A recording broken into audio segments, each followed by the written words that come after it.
प्रस्तुत है कविता संगतकार। इसके कवि हैं मंगलेश डबराल। पृष्ठ संख्या 52 से 56। मंगलेश डबराल का जन्म सन 1948 में टिहरी गढ़वाल के काफल पानी गांव में हुआ था और शिक्षा दीक्षा हुई देहरादून में। दिल्ली आकर हिंदी पैट्रियट, प्रतिपक्ष और आसपास में काम करने के बाद वे भोपाल में भारत भवन से प्रकाशित होने वाले पूर्व ग्रह में सहायक संपादक हुए। इलाहाबाद और लखनऊ से प्रकाशित अमृत प्रभात में भी कुछ दिन नौकरी की। सन 1983 में जनसत्ता अखबार में साहित्य संपादक का पद संभाला। कुछ समय सहारा समय में संपादन कार्य करने के बाद आजकल वे नेशनल बुक ट्रस्ट से जुड़े हैं। मंगलेश डबराल के 4 कविता संग्रह प्रकाशित हुए हैं। पहाड़ पर लालटेन, घर का रास्ता, हम जो देखते हैं और आवाज भी एक जगह है। साहित्य अकादमी पुरस्कार पहल सम्मान से सम्मानित मंगलेश जी की ख्याति अनुवादक के रूप में भी है। मंगलेश जी की कविताओं के भारतीय भाषाओं के अतिरिक्त अंग्रेजी, रूसी, जर्मन, स्पेनी, पॉलस्की और बल्गारी भाषाओं में भी अनुवाद प्रकाशित हो चुके हैं।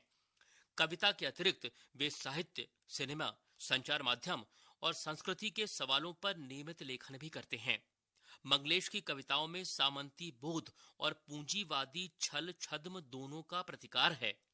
वे यह प्रतिकार किसी शोर शराबे के साथ नहीं बल्कि प्रतिपक्ष में एक सुंदर सपना रचकर करते हैं। उनका सौंदर्य बोध सूक्ष्म है और भाषा पारदर्शी। संगतकार कविता गायन में मुख्य गायक का साथ देने वाले संगतकार की भूमिका के महत्व पर विचार करती है। दृश्य माध्यम की प्रस्तुतियों जैसे नाटक, फिल्म, संगीत, नृत्य के बारे में तो यह सही है। हम समाज और इतिहास में भी ऐसे अनेक प्रसंगों को देख सकते हैं जहां नायक की सफलता में अनेक लोगों ने महत्वपूर्ण भूमिका निभाई।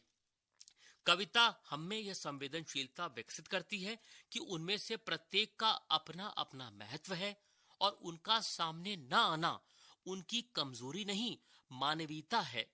संगीत की सूक्ष्म समझ और कविता की दृश्यात्मकता इस कविता को ऐसी गति देती है मानो हम इसे अपने सामने घटित होता देख रहे हैं।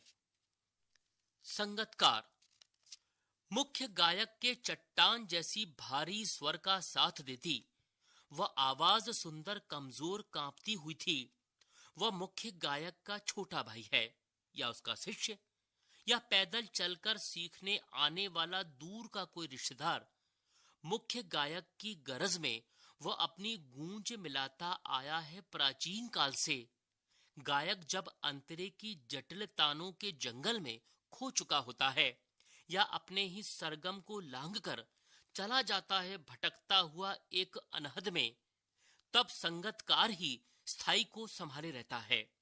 जैसे समेटता हो मुख्य गायक का पीछे छूटा हुआ सामान, जैसे उसे याद दिलाता हो उसका बचपन जब वह नौसिखिया था।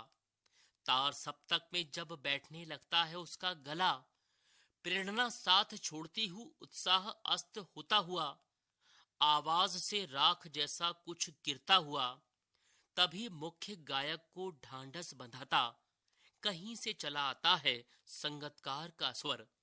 कभी कभी वह यूं ही दे देता है उसका साथ, यह बताने के लिए कि वह अकेला नहीं है और यह कि फिर से गाया जा सकता है। गाया जा चुका राग और उसकी आवाज में जो एक हिचक साफ सुनाई देती है या अपने स्वर को ऊंचा ना उठाने की जो कोशिश है, उसे विफलता नहीं उसकी मनुष्यता समझना चाहिए। प्रश्न अभ्यास 1। संगतकार के माध्यम से कवि किस प्रकार के व्यक्तियों की ओर संकेत करना चाह रहा है? संगतकार जैसे व्यक्ति संगीत के अलावा और किन किन क्षेत्रों में दिखाई देते हैं? 3। संगतकार किन किन रूपों में मुख्य गायक गायिकाओं की मदद करते हैं? 4। भाव स्पष्ट कीजिए और उसकी आवाज में जो एक हिचक साफ सुनाई देती है या अपने स्वर को ऊंचा ना उठाने की जो कोशिश है, उसे विफलता नहीं उसकी मनुष्यता समझा जाना चाहिए। 5। किसी भी क्षेत्र में प्रसिद्धि पाने वाले लोगों को अनेक लोग तरह तरह से अपना योगदान देते हैं। कोई एक उदाहरण देकर इस कथन पर अपने विचार लिखिए। 6. कभी कभी तार सप्तक की ऊंचाई पर पहुंचकर मुख्य गायक का स्वर बिखरता नजर आता है। उस समय संगतकार उसे बिखरने से बचा लेता है। इस कथन के आलोक में संगतकार की विशेष भूमिका को स्पष्ट कीजिए। 7. सफलता के चरम शिखर पर पहुंचने के दौरान यदि व्यक्ति लड़खड़ाता है तब उसे सहयोगी किस तरह संभालते हैं। रचना और अभिव्यक्ति। 8. कल्पना कीजिए कि आपको किसी संगीत या नृत्य समारोह का कार्यक्रम प्रस्तुत करना है, लेकिन आपके सहयोगी कलाकार किसी कारणवश नहीं पहुंच पाए। क. ऐसे में अपनी स्थिति का वर्णन कीजिए। ख. ऐसी परिस्थिति का आप कैसे सामना करेंगे। 9. आपके विद्यालय में मनाए जाने वाले सांस्कृतिक समारोह में मंच के पीछे काम करने वाले सहयोगियों की भूमिका पर एक अनुच्छेद लिखिए। 10. किसी भी क्षेत्र में संगतकार की पंक्ति वाले लोग प्रतिभावान होते हुए भी मुख्य या शीर्ष स्थान पर क्यों नहीं पहुंच पाते होंगे। पाठ्येतर सक्रियता। आप फिल्में तो देखते ही होंगे। अपनी पसंद की किसी एक फिल्म के आधार पर लिखिए कि उस फिल्म की सफलता में अभिनय करने वाले कलाकारों के अतिरिक्त और किन किन लोगों का योगदान रहा। आपके विद्यालय में किसी प्रसिद्ध गायिका की गीत प्रस्तुति का आयोजन है। क. इस संबंध में सूचना पट्ट के लिए एक नोटिस तैयार कीजिए। ख. गायिका और उसके संगतकारों का परिचय देने के लिए आलेख तैयार कीजिए। शब्द संपदा। संगतकार अर्थात मुख्य गायक के साथ गायन करने वाला या कोई वाद्य बजाने वाला कलाकार। सहयोगी। गरज ऊंची गंभीर आवाज। अंतरा स्थाई या टेक को छोड़कर गीत का चरण। जटिल अर्थात कठिन। तान अर्थात संगीत में स्वर का विस्तार। नौसिखिया अर्थात जिसने अभी सीखना आरंभ किया हो।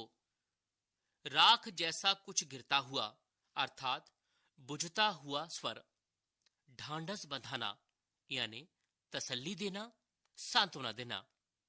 यह भी जाने। सरगम। संगीत के लिए 7 स्वर तय किए गए हैं। वे हैं षडज, ऋषभ, गांधार, मध्यम, पंचम, धैवत और निषाद। इन्हीं नामों के पहले अक्षर लेकर इन्हें सा, रे, ग, म, प, ध और नी कहा गया है। सप्तक। सप्तक का अर्थ है 7 का समूह। 7 शुद्ध स्वर है, इसलिए यह नाम पड़ा। लेकिन ध्वनि की ऊंचाई और निचाई के आधार पर संगीत में 3 तरह के सप्तक माने गए हैं। यदि साधारण ध्वनि है तो उसे मध्य सप्तक कहेंगे, और ध्वनि मध्य सप्तक से ऊपर है तो उसे तार सप्तक कहेंगे, तथा ध्वनि मध्य सप्तक से नीचे है तो उसे मंद सप्तक कहते हैं।